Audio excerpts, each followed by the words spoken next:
CFL और LED का आविष्कार होने से पहले लोग प्रायः साधारण लेकिन अप्रभावित तापदीप्त प्रकाश बल्ब का उपयोग करते थे। तापदीप्त प्रकाश बल्ब शुद्ध प्रतिरोध परिपथ होता है जो गर्म होने के परिणाम स्वरूप प्रकाश देता है। तापदीप्त बल्ब की सॉफ्ट, गर्म और नियत दीप्ति देखकर आप भ्रमित हो सकते हैं कि इसमें दिष्ट धारा का उपयोग होता है। हालांकि बल्ब प्रत्यावर्ती धारा पर कार्य करता है। हमारे लिए स्रोत की आवृत्ति बहुत अधिक होती है, जिस कारण हम प्रकाश के मंदन और दीप्ति को नहीं देख पाते हैं।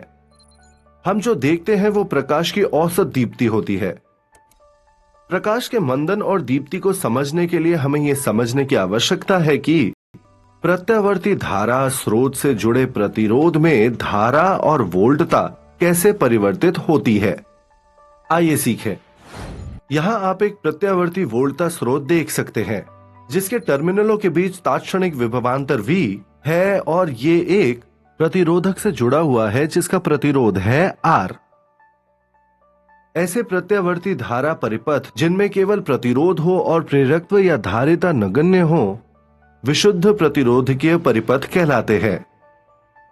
अब यदि हम विद्युत आपूर्ति का स्विच ऑन करते हैं तो परिपथ से प्रत्यावर्ती धारा बहने लगती है। लेकिन ऐसे परिपथ में धारा और वोल्टता कैसे परिवर्तित होती है, उन्हें आलेखीय रूप में कैसे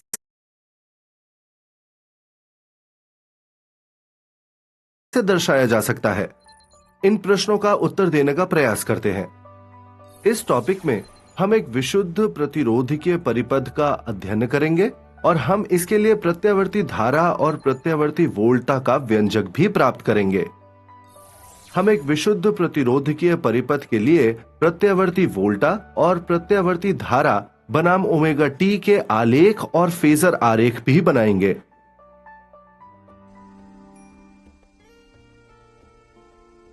यहां हम देख सकते हैं एक परिपथीय आरेख जिसमें है प्रतिरोध R और एक प्रत्यावर्ती वोल्टता स्रोत। ध्यान दें कि यह एक प्रत्यावर्ती धारा स्रोत का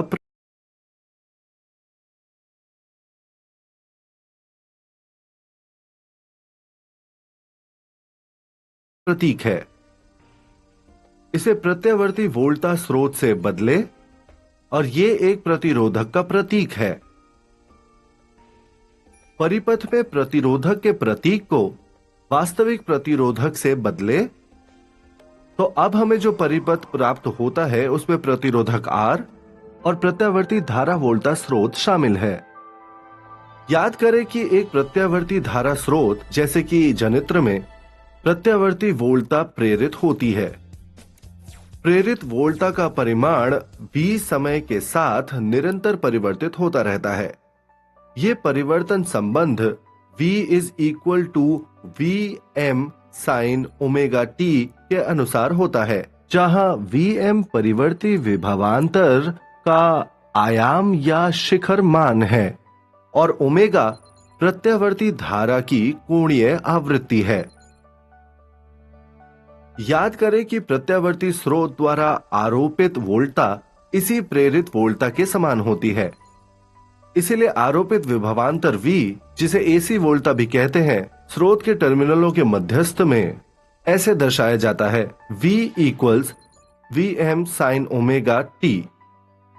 अब यदि प्रत्यावर्ती धारा वोल्टता समय के साथ इस प्रकार परिवर्तित होती है तो परिपथ में धारा I कैसे परिवर्तित होगी? इसका उत्तर जानने के लिए हम परिपथ पर किरचॉफ के पाश नियम